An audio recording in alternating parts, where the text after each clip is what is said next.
All right, hello everybody, and welcome to Geopolitical Trends, where truth matters. Very, very excited to be with you on this March 25th.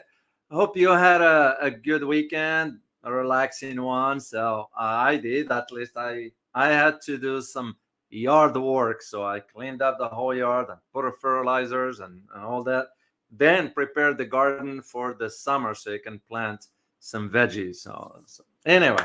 So I'm very, very excited to be with you guys because I got an interesting topic. Uh, we don't hear much a lot about it. I mean, there are some coverage here and there. Uh, I decided, you know what, I'm gonna do this. And yes, there used to be some concerns about, well, YouTube will allow certain words, but sometimes you're just gonna have to move on with it. That's just part of it. So I decided to go ahead and do this one. So what I'm going to be talking to you today about, it has to do with the attacks conducted by Hezbollah in northern Israel. So, and I'll provide you a big picture, given the Middle East is sort of in my academic background, and I kind of know a lot about it. I spent a lot of time. I speak the language and know the culture and so forth. So this is what I'm going to do or share with you in this live stream. Just a heads up, guys. I'm gonna be having. I am in working to have some guests either this week or the beginning of next week, including Professor Hudson, Michael Hudson. I know some of you has been asking me to do so, and Larry Johnson. So I'll be reaching out to him. It's just a matter of coordinating the time and so forth. And of course, I will prepare for you my talk with Carl Za by the end of the month. As I promised, we're going to be doing every 2 or 3 weeks. Carl and I will be getting on the air here and talk about a host of issues. Then I'll do the community conversation with you on the 31st. I believe that will be, let me see what day on the calendar. That will be a Sunday. So, and I'll post everything for you guys for you to know. So let me first see who is here. And as I always like to welcome you and say hi to you as well. Willie Holman, as always, from Memphis, good to see you. John Smith, New Zealand, good to see you. Truth Seeker, good morning to you as well. Sang Tan, good to see you. Hi, Phil. Wong KC, Taiwan still. Tag Duen, good to see you. Franny, good to see you as always. Man Bilgo, good to see you. And Peekaboo, that's a nice screen name. So anyway, guys, very, very excited to be with you. Well, as I mentioned, the topic today is I will be talking to you about Hezbollah's attacks on Israel. Of course, Israel had to use aircraft firing missiles on certain cities, and I'm going to share all this with you. But all this, we have to put it within the context of the key question to all this. And here are the questions. Something you need to think about. Is this an escalation? Is this a sign of an escalation that will be inevitable? Because at least as a geopolitical analyst, knowing the history of what took place between Hezbollah and Israel, I just can't see this moving into that direction. So, second question. Why Israel fears Hezbollah more than any other group? And this, to me, again, I thought of this question and I said, is this logical question? And yes, it is. This has nothing to do with having this hyper sort of fighter jets and all that stuff. Is the spirit of fighting when it comes down to the group like Hezbollah. But at the same time, Israel has experienced this in 2006, which I will touch on when I talk about the history of Lebanon. And the third question we need to ask is, will the US get involved? Because we did back then, and we all know what the outcome was. And I'm going to be asking you some questions just to sort of see where your knowledge regarding this issue is. So this is what I'm going to be addressing today. So, but before I'll do this, let's get into some headlines. I have just brief, very, very brief one here. Let me share a picture with you. Then I'm going to explain it as to what's going on this time around. All right, share screen. Here we go.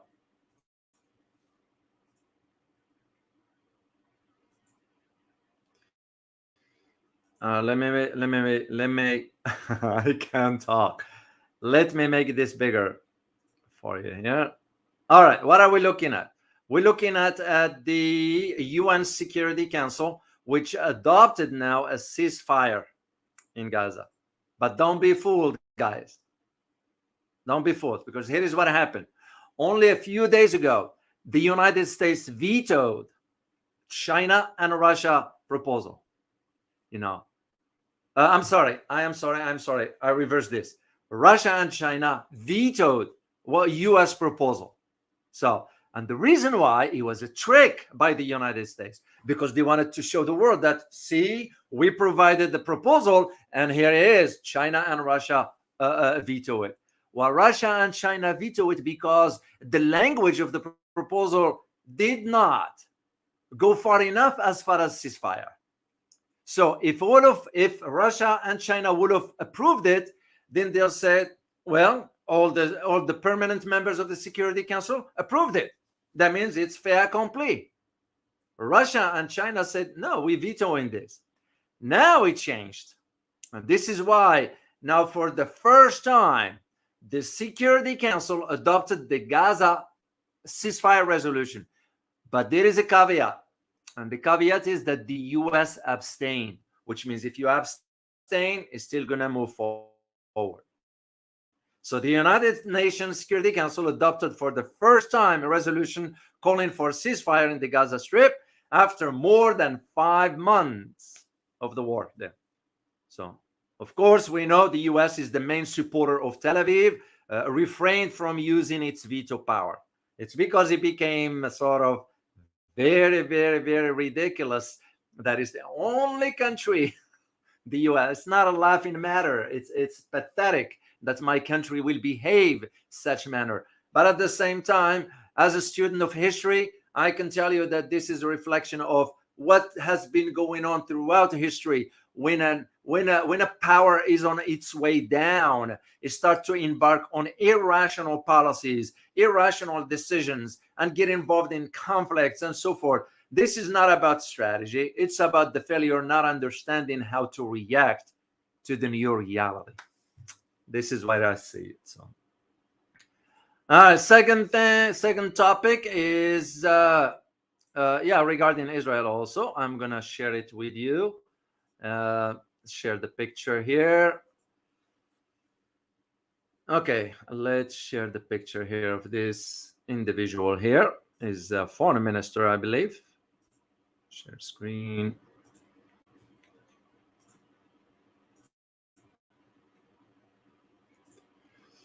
And there we go. And yes, this is the Israeli foreign minister, Israel Katz.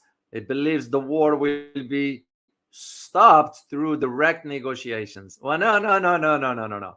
You're sugarcoating the statements. That's what it is. Here is what happened, is that Israel now is warning 4 European countries against recognizing a Palestinian state. And this is what the foreign minister is warning. Well, wait a minute. Who are you to warn other countries whether they want to recognize a state or not? And to me, that shows like, well, wait a minute. Is the international community this blind? Or is the international community this weak? Because that's what it's in. No, you can't be dictating the term to the rest of the world.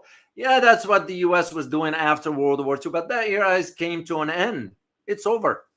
It is over. So and this is why now Israel warning 4 countries, and the 4 countries are Spain, Malta, Slovenia, and Ireland.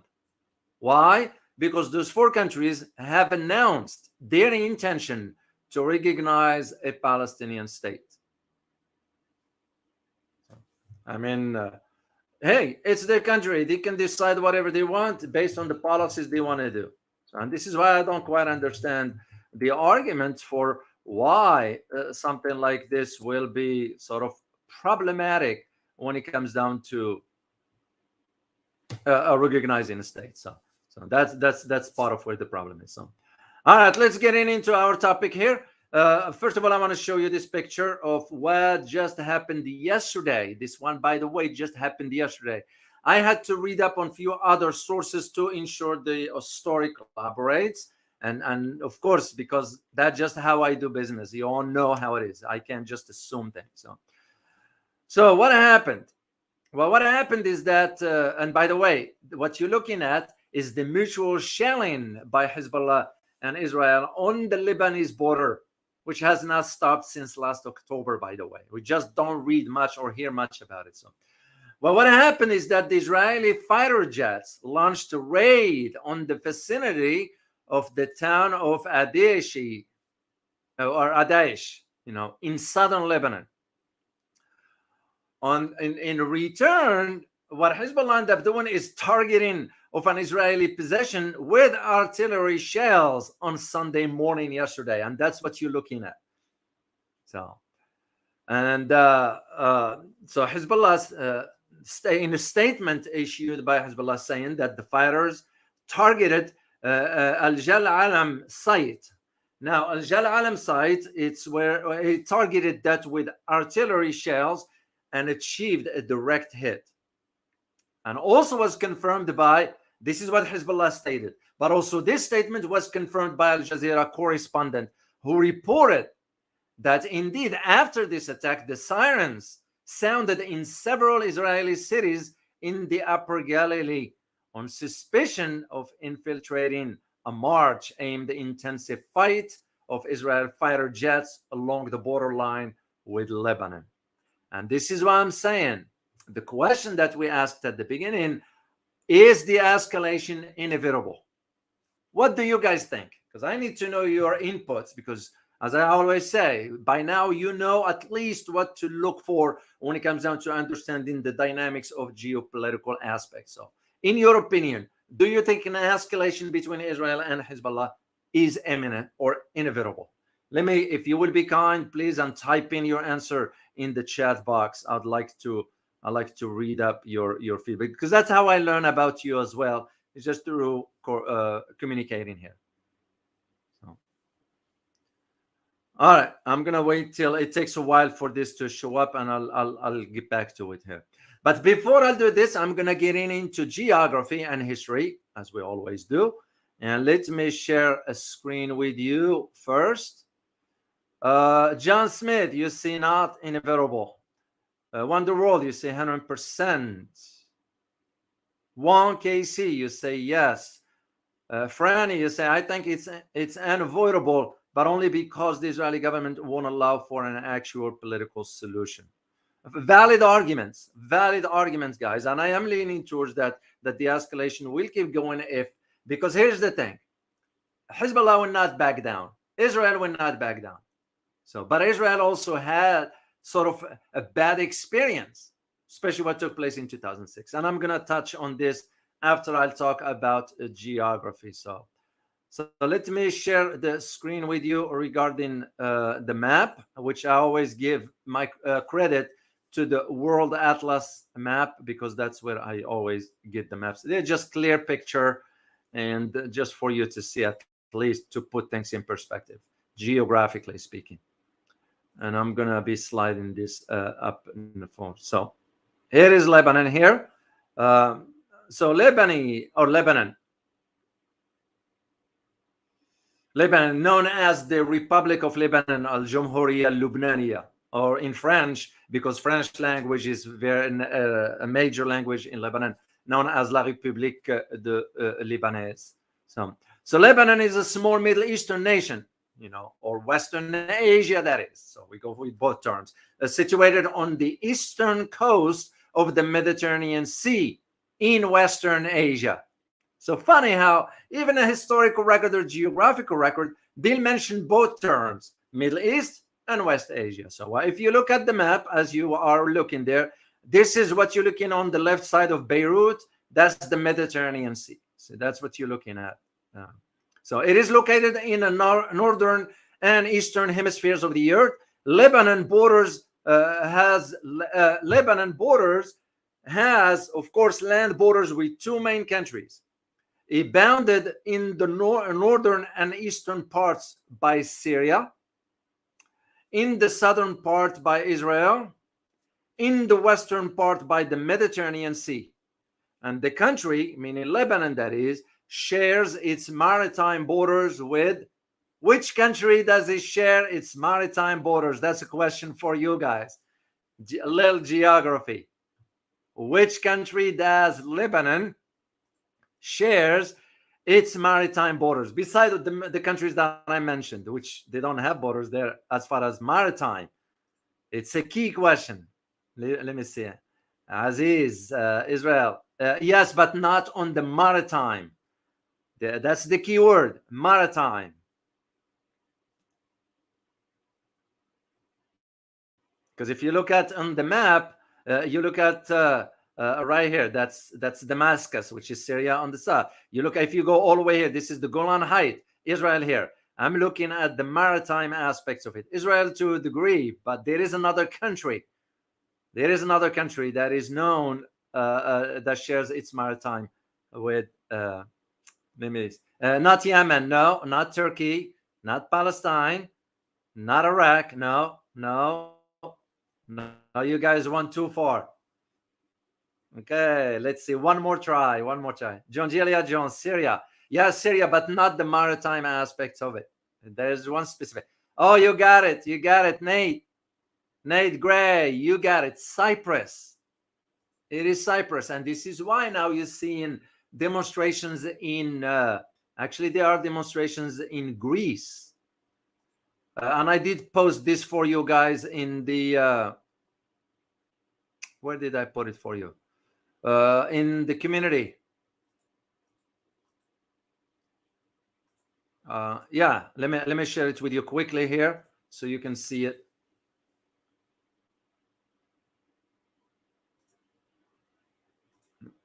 Okay, let me share the screen here. I'm gonna stop this and share another one for you to see this one in from Greece, because Greece proximity to Cyprus, of course, as you all know, Greece and Cyprus, they have some maritime issue, and this is demonstrations inside Greece that they are not allowing. They're demonstrating against the transport of NATO U.S. tanks through the railroads into Palestine or Israel, whatever that is. And this, you guys you are seeing what they wrote on the tanks there. So I just wanted to share that with you. So let me bring back the map here about the Lebanon, and we'll get into the history of it. So thank you very much for answering that question, guys. So history part, let's talk about a little bit of history here. Now, for the history, archaeologists have discovered in Byblos, which is believed. Now, listen carefully. Byblos, it is believed, according to historical record and archaeological records, that is to be the oldest continuously inhabited city in the world. And the thing is that the remnants of the prehistoric huts with crushed limestone floors, primitive weapons, and burial jars, which are evidence of the Neolithic and Chalcolithic fishing communities who lived on the shore of the Mediterranean Sea over 7,000 years ago. So when you look at the history, and again, it's a long one, I'm going to provide you the link, but I'm going to share with you just some snippets of it. If you are interested in reading more, just check out the link that I'm going to be providing you, and you can read up more of it on your leisure time when you have time to do so. Now, the Canaanites, because you're going to have to think about the Canaanites in Arabic, to those who speak Arabic, because I remember reading this a little bit in history. The Al-Kan'aniyun, if you speak Arabic language, you know which one I'm referring to. So the Canaanites were the original inhabitants of the region, which was approximately in present day Israel, the West Bank and Gaza. All that region, Israel, West Bank and Gaza, that's where the Canaanites were established back then. And this because he was joining the coastal lands on part of Lebanon, Syria, and Jordan. And here is what's interesting about this, is that with the Semitic people, are thought to have appeared in Canaan in the early Bronze Age, which was before 2000 BCE. And before this time, Semitic people known as the Amorites became the dominant population group during this period. And of course, the Israelites, according to the book of Judges, during the second millennia BCE, gradually subjugated the Canaanites' cities, so that by the end of the reign of Solomon, king of Israel, the Canaanites had been assimilated. That is one of the things. Of course, what comes after it is the Phoenicians, which constitute a single nation with the Canaanites. Now, the Phoenicians, Al-Finiqiyun, known as in Arabic language, which is the coastal plain of Lebanon, is the historic home of a strain of coastal trading cities of Semitic culture, which the Greeks, by the way, termed as Phoenicia. That is how it was known. And of course, Phoenicia maintained an easy tributary relations with the Neo-Assyrian and the Neo-Babylonian empires. Cyrus the Great conquered Phoenicia in 539 BCE. And that's when Phoenicia was divided into 4 vassal kingdoms by the Persians. The first one is named Sidon, then Tyre, then Arwad, and Bablos. And by the way, the city of Tyre is the one you're looking at the map right here at the bottom. Tyre. That is why it's very interesting to understand the length of history, at least to put things in perspective. Then you fast forward to the Greeks and the Romans. Of course, when we think about the Greeks and the Romans, who we think about? Alexander the Great, who conquered the Tyre in 332 BCE by extending a still extant causeway from the mainland in the 7th month effort. And the Tyre fell to the Seleucid Empire, which was 323 to 60 BCE after Alexander's death. That's what happened. And of course, I'm not going to get into the Christianity and the introduction to Phoenicians from neighboring Galilee soon after the time of Jesus of Nazareth. So that's Then another history of the Arab rule and Middle Ages. Of course, the Arab advances brought Islam soon after the death of Islam's prophet Muhammad in 632 CE, if I'm not mistaken. Muslim influence increased greatly in the 7th century when the Umayyads' capital was established at nearby which city it was. To those who know a little bit of history about the Umayyads, where was their capital, which is a neighboring country to Lebanon? Which one? Let me see if you guys can type in that on the chat box.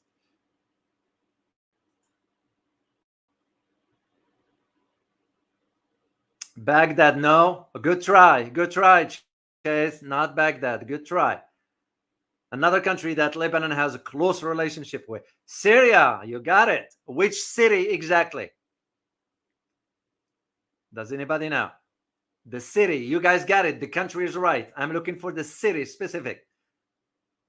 You meant Damascus. That is correct. This is why you have to understand the relationship between Syria and Lebanon. Be close, because it goes back into the historical record. So, and that's what it was exactly in. Okay, let me bring this map back here. It was in Damascus. That's when it was. And so you move throughout the Middle Ages and so forth till one specific event. And that specific event, to those who know who Salah ad-Din is, because what did Salah ad-Din do to the Christian control of the Holy Land around 1190? Does anybody know? What is the history of Salah ad-Din? Do you guys know? It's a big, big, major event that took place. Most of the Arab and Muslim countries, if you mention Salah ad-Din, they will know.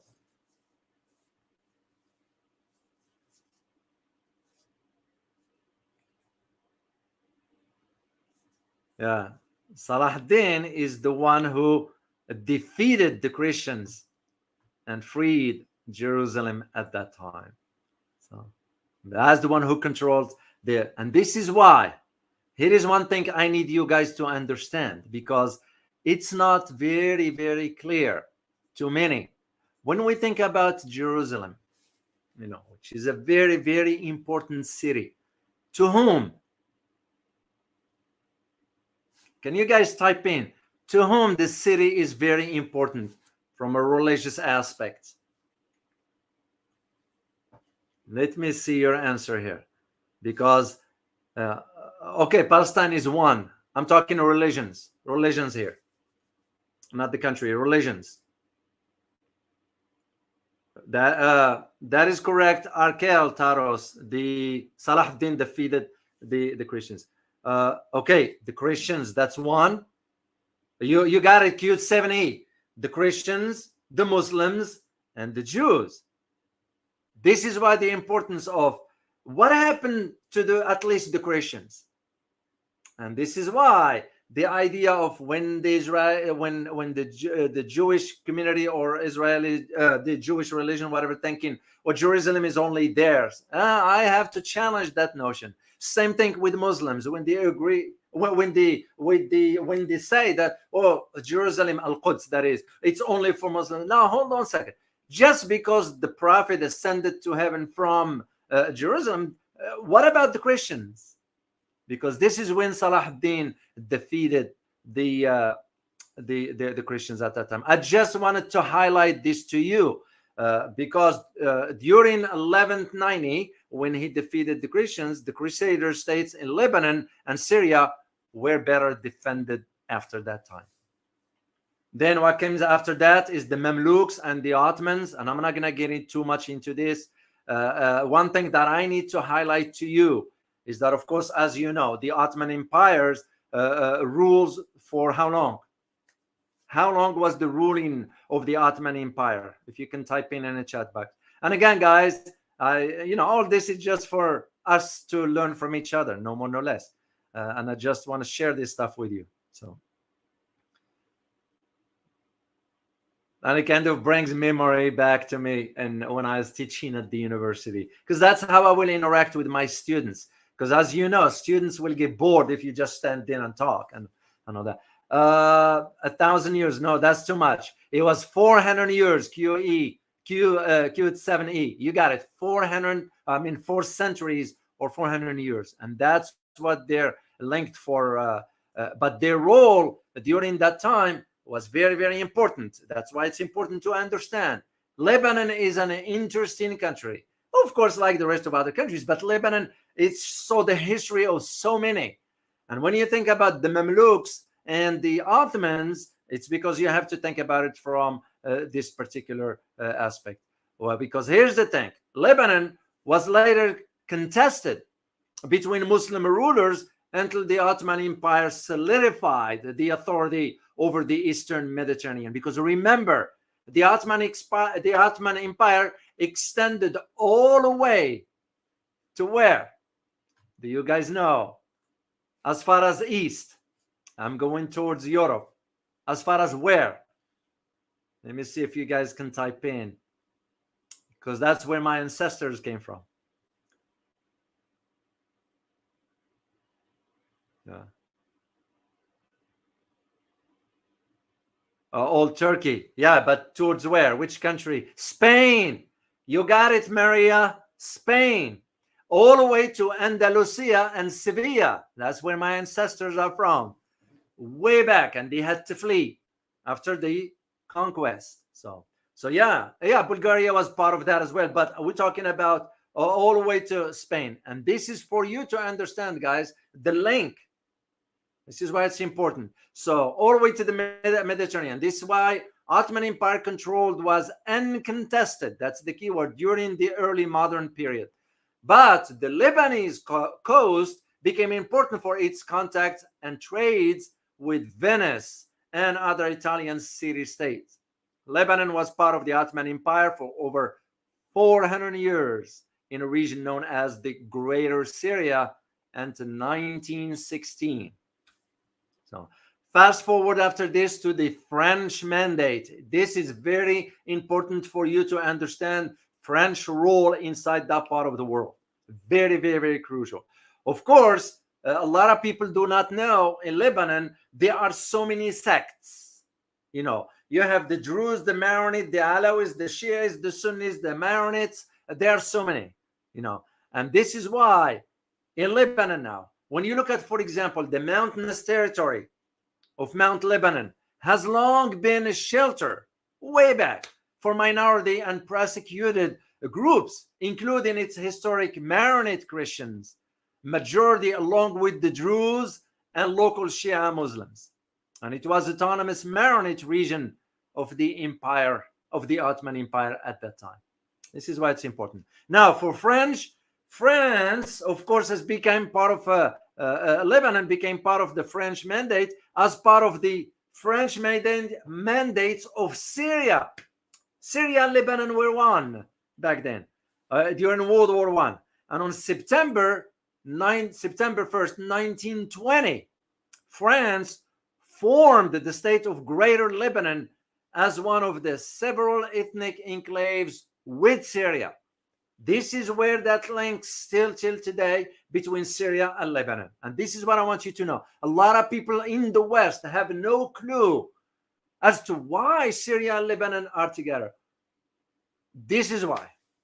Lebanon was largely Christian, mainly Maronites, so an enclave, but also included areas containing many Muslims and Druze and so forth. It was till September 1926 when the French formed the Lebanese Republic, La République Lebanese, the Lebanese, that is. And the Republic was afterwards separated or separate entity from Syria. That's when it happened. Then comes independence, which happened in 1941, allowed Germany to move aircraft and supply through Syria to Iraq, where they were used against British forces. And the United Kingdom, fearing that the German at that time would gain full control of Lebanon and Syria by pressure on the weak Vichy government in France, that is, sent its army into Syria and Lebanon. So, and of course, after the fighting ended in Lebanon, General de Gaulle, Charles de Gaulle at that time, decided, excuse me, to recognize independence of Lebanon. What year was it, guys? What year did Charles de Gaulle of France recognized the independence of Lebanon? Just guess.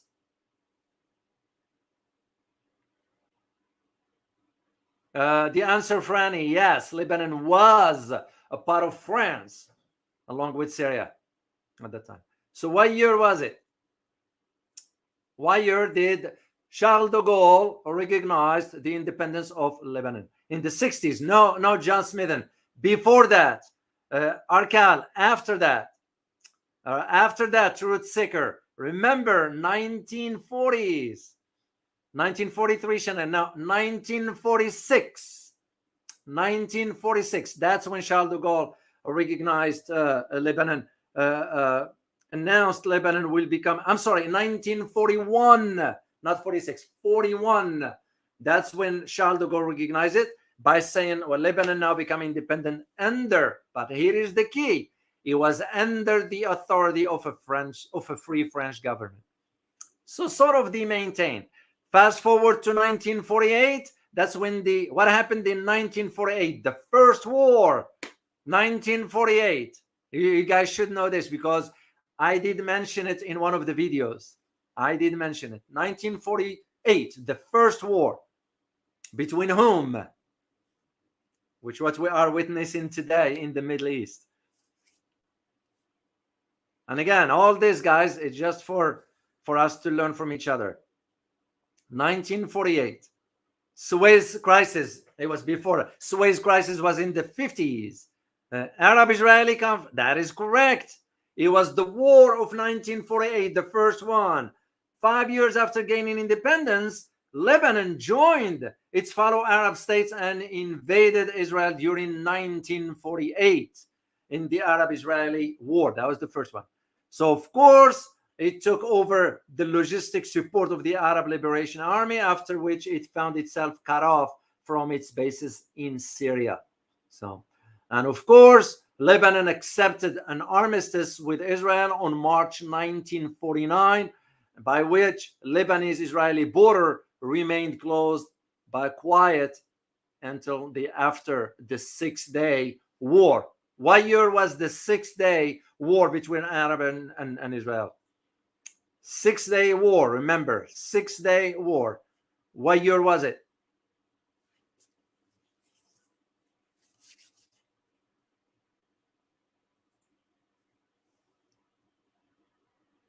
Let me see. You got it. Who answered that one right? Maria, you got it. John Smith, and you guys got it. Q7, 1967. I'm sorry, Six-Day War. Fast forward to civil war inside Lebanon in 1975. Civil war broke in Lebanon. I remember all this because I was, back then in the time I was still used. I used to pay attention to geopolitics when I was about 11 or 12. That's how far back I used to. I won't surprise you if maybe one day I'll get in my safe one of my journals that I used to write events at that time. So I'll share it with you one day. So 15, and this civil war in Lebanon lasted for about 15 years. It was devastated the economy and so forth. And it was estimated that about 150,000 people were killed and another 200,000 were maimed. So the war ended in 1990 with the signing of the Taif. Taif is a city in Saudi Arabia. The Taif, pronounced in Arabic as a Taif, agreement with parts of Lebanon left in ruins. During the civil war, Lebanon was invaded and occupied by IDF, Israeli Defense Force, in 1978 and 1982. And that's when Lebanon remained under the control of that's when Israel remained in control of southern Lebanon. Let me show you the map here because you need to see why today, where these tensions between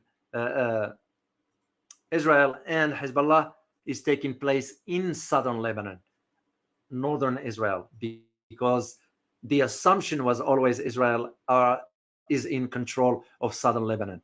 And we are looking at this area here. The Litani River, the Tyre, and of course the Golan Heights, as you see me pointing here, the Golan Heights, which is Israeli occupied here. And that's where that goes way back to that era of 1982 when Israel took over. Of course, at that time, he used to be the prime minister, Ehud Barak, decided to withdraw due to continuous guerrilla attacks by Hezbollah. It's because Hezbollah fought back Israelis and drove the Israelis later on in 2006. Of course, Lebanon went into some really major internal problems, including assassinations. And this one has to do with the major assassination that took place of its former prime minister in 2005. Do you guys know who that person was? I was very familiar with this case, unaware of it, unaware of its details. Does anybody know who the name of that prime minister at that time in Lebanon, 2005? It was well known. You got it.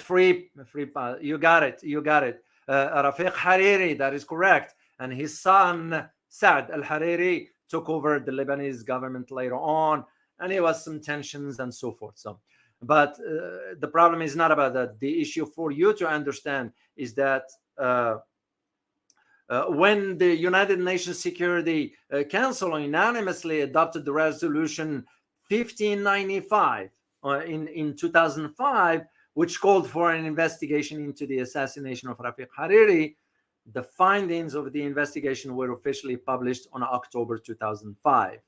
So under what they call the Melis report at that time, because it was used in a vehicle. The vehicle had the TNT in it, massive amount of TNT, and detonated the entire. And that's when it becomes the beginning of certain a series of assassinations attempts that led to the loss of the number of prominent Lebanese figures. So, then fast forward to 2006. Mainly that one is because that's where cross-border between Hezbollah raid and shelling of Israel, which resulted in the capture of 2 and killing of 8 Israeli soldiers, brought Israeli airstrikes into Lebanon and the entire country for that matter, and the ground invasion incursions in southern Lebanon. But the Hezbollah were fighting Israelis, and that's when they introduced the bombers, suicide bombers, that is, and the cars that start to explode, and they start pushing against Israel, and they drove Israeli out of southern Lebanon. And it took years for Israel to recognize officially that it left southern Lebanon because of Hezbollah. Now, all this tied to my question: why does Israel fear Hezbollah than any other group? This is why. So now, and again, once all this, I'm going to share it with you in a link so you guys can look at it and take a look at it. So here is what happened yesterday. As I mentioned, Hezbollah announced that the targeting of a rocket and artillery base in the Syrian Golan Heights with more than 60 missiles in response to Israeli warplanes targeting a building near the city of Baalbek. Let me see again if I can point the city for you. That's the Bekaa Valley. Yeah, I don't see the detail of the city here. It should be in the southern Lebanon. That's where the city is. To those who are familiar with Lebanon, and that's where that shelling took place. And yeah, part of that it took place in that place in Baalbek, which resulted in 3 injuries at the time. So Hezbollah announced that the rocket and artillery based in Yuav and the Kila barracks, which those are barracks belongs to the Israeli forces, which are in the Syrian Golan Heights, were targeted with more than 60 rockets. So, and that's where, to me personally, when Israel uses planes, thinking that it's going to intimidate the Lebanese or Hezbollah for that matter. As a matter of fact, now FYI, Hezbollah now send its fighters to Beirut, to other locations inside Lebanon, because the army of Hezbollah is far powerful than the army of Lebanese government.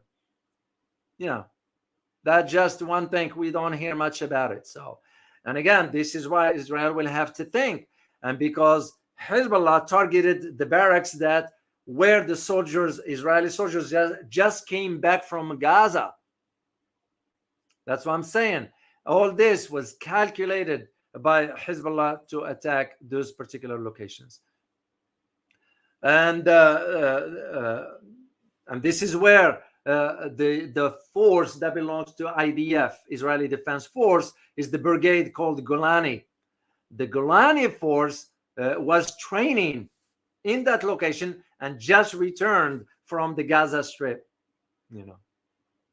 And right after this, because this attack came in response to Israelis' raid on the city of Baalbek. So, Israeli fighter jets use missiles, by the way, fired about 3, I believe, and targeted 5 missiles. I'm sorry, not 3, 5 missiles, according to the record that I found. And I will put the link for you to read up the story yourself, where they targeted 2-story residential buildings and so forth. And I'm not here to talk about this stuff here. I am here to talk about the idea of how now you are seeing that Hezbollah pushing back against Israel in the southern Lebanon and targeting northern Lebanon, northern Israel, I'm sorry. And this is why northern Israel is deserted. And there is a problem right now that the northern Israel, it can't stay like this deserted. So they're trying to bring the Israelis from, I think, Eritrea, if I'm not mistaken, fly them over. But nobody wants to go to the northern Israel. Why? Because the settlements are deserted, but also they are within reach of rockets from Hezbollah. And Israel understands the ramification of it going inside southern Lebanon. This is why they didn't go. And I don't think so they're going to go. No matter what you hear, what Israel is saying, it's nothing but hypes. It's just hypes. They have experienced what they experienced back in 2006. And now it's going to be worse for them, because at least in my research, what I found that Hezbollah has about 150,000 missiles and rockets at its possession.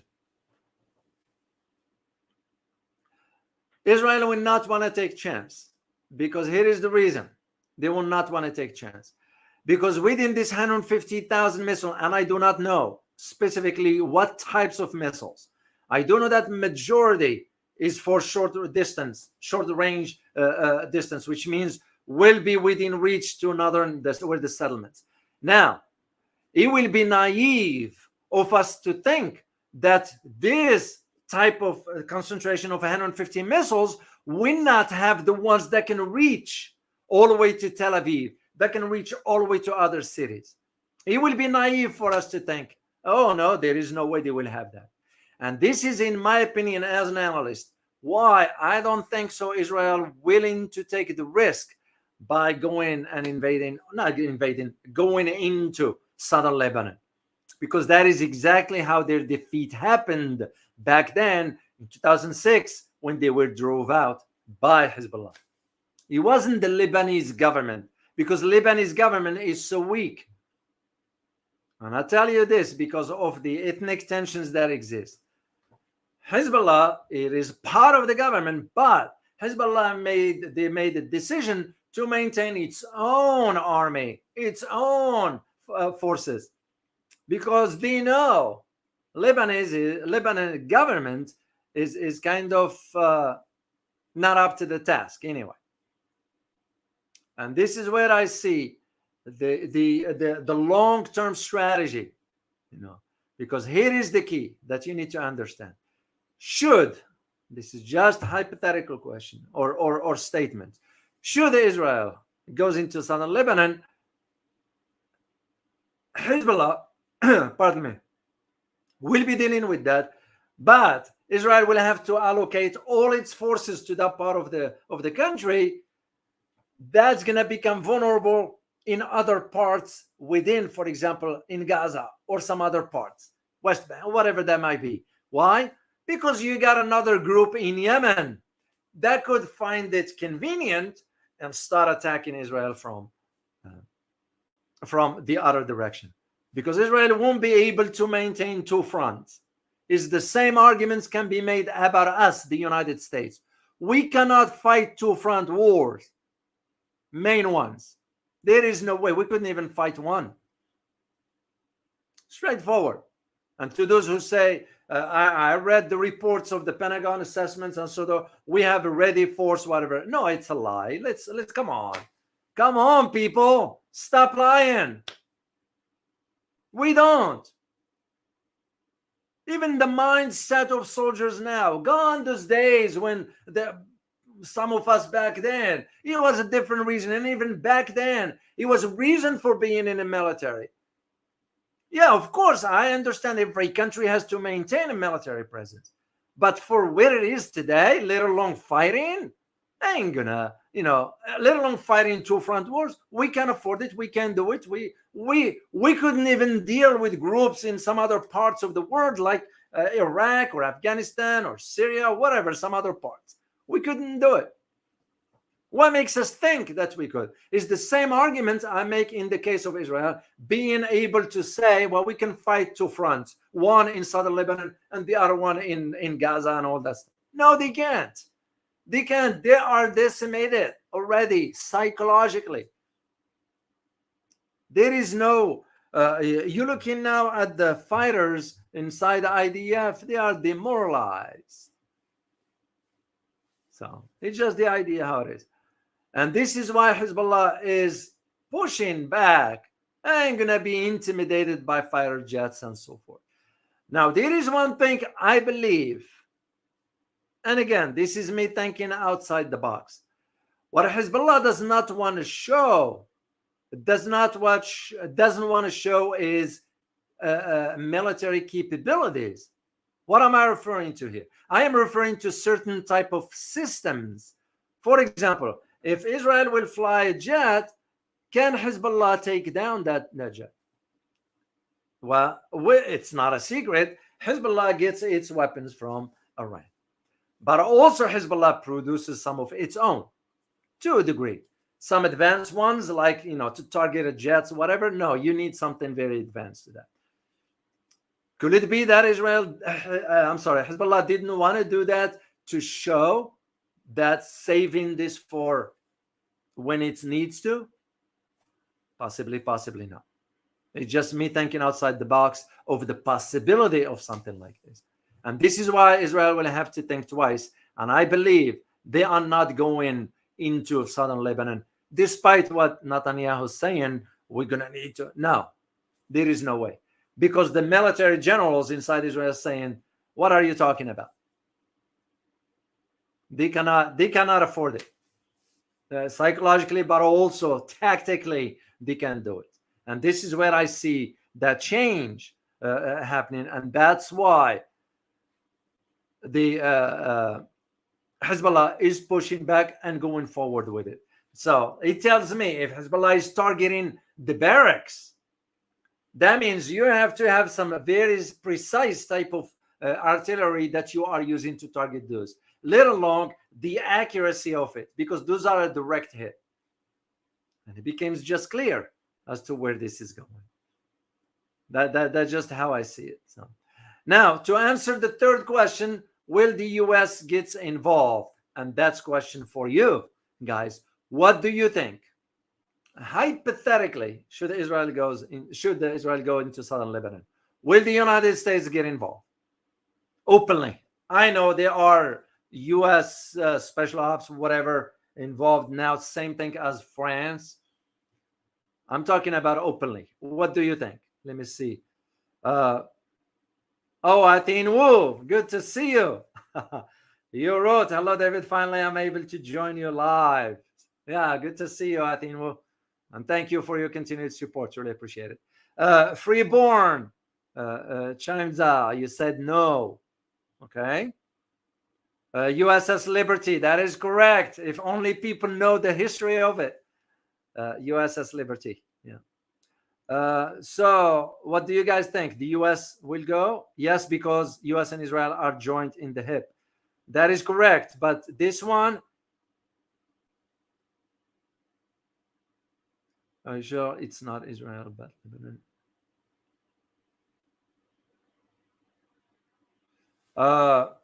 Okay, Francis Tango, I am not, I'm confused on this one. You said, are you sure it's not Israel, but Lebanon? I'm confused a little bit on this one here, but if you can clarify it, that would be great. Wonky C said no. And mainly the US is saying so far behind the scenes, enough of this, we don't want to do it. But at the same time, what the president of the US says, it's not exactly what's going to translate. The US president will do what he is told to do. Even for Trump now, that's saying, well, this and that, he's already declared his support for Israel.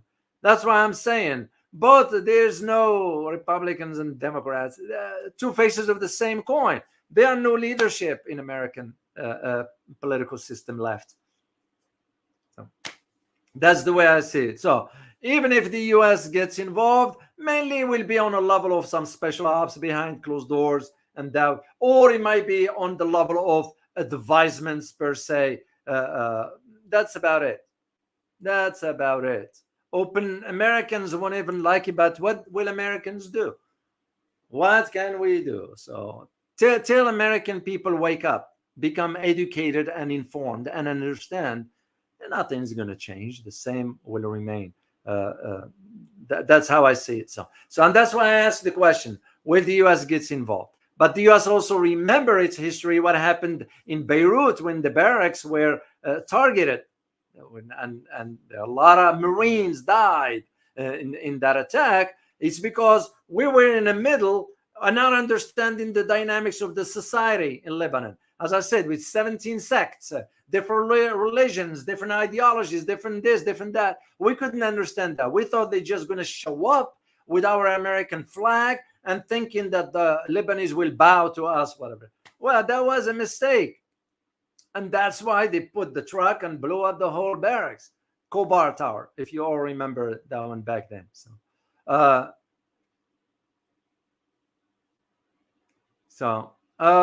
Rampless, let me see this one here. Rampless Amir Aliv. It's not Dr. O, it's YT block. Yeah. Sometimes, no, it's not me. I don't block. Now, what I will do, one thing is I will remove, not either block or remove if somebody gets out of line, being disrespectful to the community. Now, mistake, I understand. Being repeated like I did last time, I did remove the individual, whomever that was. It's because it became disrespectful to my community here. And I will not tolerate that. No, I didn't do that. And I don't do, well, you guys express your opinion. I typed in something last time and YouTube took it down and this sent me a note saying, is the algorithm didn't like this word or whatever. It's what's going on right now in Moscow with the group. I can't even type that group here, so I had to modify it. So it's not, I didn't block anything, Francis Tango. So anyway, guys, well, I'm gonna take a few questions from you here, and just to remind you, I am working on having some guests coming over next few days. I'll be working, be on lookout for a video I'm gonna release, is recorded. It's again about BRICS and Nigeria. But this one is an analysis that is concise, because in a live stream, I can't, you all know how it is. And again, I am leaning more towards not allowing Nigeria in BRICS because Nigeria is not ready. If you only know the amount of corruption that exists, because the government controlled by foreign entities, that is where the problem. And I did recorded the video and my editor took care of it and it's good to go. And I'm going to release it soon for you, so take a look at it. And speaking of videos, please guys, make sure to hit the like button. I will really appreciate it, because I am surprised we do have, like, you get so many views, but the likes are so, I don't know who's controlling that. Maybe YouTube. So YouTube, if you are listening, please let the likes go up, because those are the voices of my viewers. So don't sort of block that. I will greatly appreciate it. So all right, let me take the first question since it appears before me here. Q70E, how did Hezbollah form? Are they an ethnic group? Oh, yeah, it's a long history for Hezbollah. Yes, it forms because part of the Shia. It goes way back, and they became a force. Why it became a force is because they pushed against the Israeli, at that time, invasion of Lebanon. And that was the only group that took its ground. But at the same time, you have to go way back to during the revolution of Iran. That's how far back you have to go. And Iran at that time embarked on supporting some groups. Hezbollah was one of those. It was not in the form that is today, which is a political force, because nothing goes in Lebanon government without Hezbollah involvement. Because they can veto stuff, they can block legislations, and they have their own representatives in parliaments and so forth. So Hezbollah goes way back, but its main trade, its ability to fight. As I said, its army is far stronger than the central government of Lebanon. So, a ramble question, Dr. O, have you heard the UN passed? Yes, I did. I talked about it at the beginning, but that is not a full, because the US abstained. And to me, it's a wishy-washy language in it. But yes, it's passed it for the first time, at least. It's nice to see. I don't see we are doing the right thing, because the right thing is to support something like that, not to abstain. Abstaining, it's not doing right. Here's the thing: between a right and a wrong, there is nothing in between. You either do right or do wrong.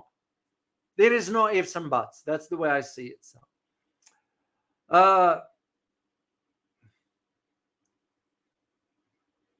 Francis Tango, I just heard Oscar Rader saying that Russians are now going to boom more, the military installations. I will be talking about this tomorrow on the big channel, I'm assuming. I don't know yet, but most likely I will. If not, I'll do it here on this channel. Yeah, because of what happened, and most likely I might do it on a Rumble for that one. What happened is with the attacks, now Russia's going to have, because so far Putin is using restraint. And some voices inside Russia is saying, you can't be this soft. Full out, obliterate, whatever. So it'll be interesting to see. And yeah, if Scott Raider mentions something like this, I'm most likely it will happen, because I can see just how it's gonna be happening. So, Lori, question, Doc, when are you going to invite Professor Pau back? I will. Just usually when I invite a guest, I'll give it about 3 or 4 weeks. Then, because we don't want to do the same topics, it'll become boring. You all know how it is. And I wanted to make sure always when I bring the guest back, there is something new that you guys can learn from it. And I know Warwick, I mean, he's a wealth of information. I mean, I'd be happy to bring him tomorrow. It just I usually, but I intend to do so. Because there's a lot to cover with him, a lot of issues to cover with him. So, question: is it true that Russia is in talks with the Yemeni Houthis? There are some conversation there. There are those who say that the Houthis or the group will develop a hypersonic. Well, yeah. It's remember, Russia is not gonna do this openly. There are certain things are not done openly. They won't do that. So, but yes, they are, because they invited most of the factions groups to Moscow for a conversation back then. So, Lori, thank you, Doc. You're most welcome. Let me go back to the top, see in case there is other question I missed. I'll take 1 or 2 and I will sign off. I have to go prepare some stuff for you guys for the rest of the week. And by the way, for those who wants to support the channel, and thank you for your continued support, I'll single out so many of you guys. Drag88, that's Hosire's great, who buys me coffee every day, guys, for the last 2 months almost. Yeah, 3 every day. That's quite I mean, I ran out of words of saying thank you, but I am very grateful. And I don't take it for granted. So, same with TC Kwan. Thank you so much. Thank you all. Thanks for those who become members. Thanks for all your continued support. It means a lot to me, and I am very grateful to you for that. Okay, let me see one more question. And let me put the other link for you guys also. This one here for PayPal and for the channel. All right, let me see. One more questions. Did you guys hear what happened in Argentina? That the Javier Milei government is going to pass $820 million for some, what am I going to call it? Transgender. Yep. $820 million. So,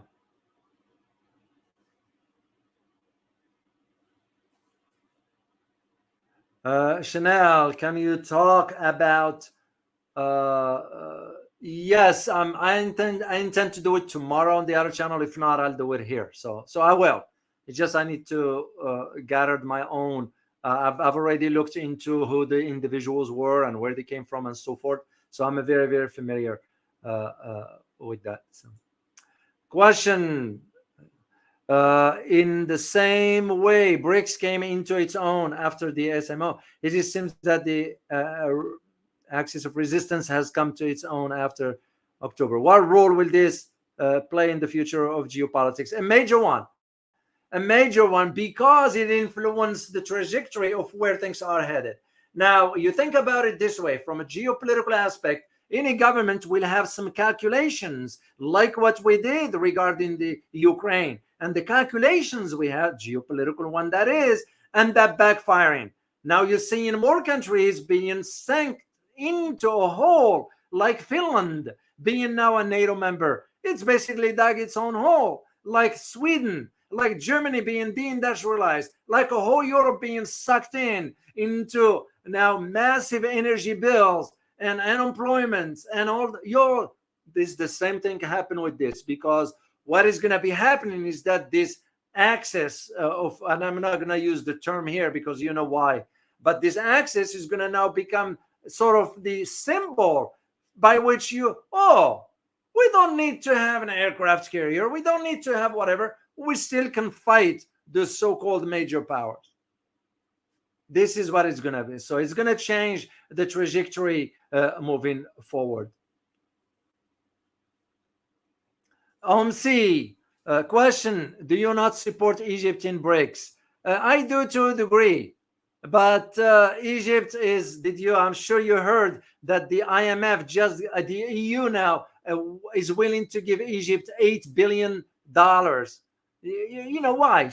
Keep sinking it into further debt. Most African countries that took loans from IMF are sinked in. So the question is going to become, what will Egypt bring to the table? Yes, it's geographically located, but what does it bring? Because Egypt is as corrupted as any other country. And as a matter of fact, corruption in Egypt is far prominent. When I used to work in Washington, we were aware of where the money that we sent. And Egypt gets about 1.2 or 1.4 billion a year from the US tax dollars. So where is all that money? When Hosni Mubarak died, it was about $30 billion or $28 billion in his account in Switzerland. Where the heck did he get $28 billion? Well, you think about it. He's been in power for 30 years, or he has been in power for 30 years. We send 1.4 billion a year. You do the math and you figure that out. So it's not, I am not in favor. I am in favor of a country that can contribute something to BRICS. Nigeria, what is going to bring? Yes, it isn't major oil producers, but the massive corruption is going to end up hindering the progress of BRICS. Egypt is an interesting country, large population, a great geographical location, and so forth. I am sure it will contribute to a degree to BRICS, even logistically, but at the heart of it, what will it bring? So that's the way I see it, Omsi. It's not, I'm not against it, but to me, I think rationally, for a country, that it will bring something of value. Otherwise, no. We can ask the same question about India. What if we think of value India is bringing to BRICS? So, and we can do a whole live stream just on this.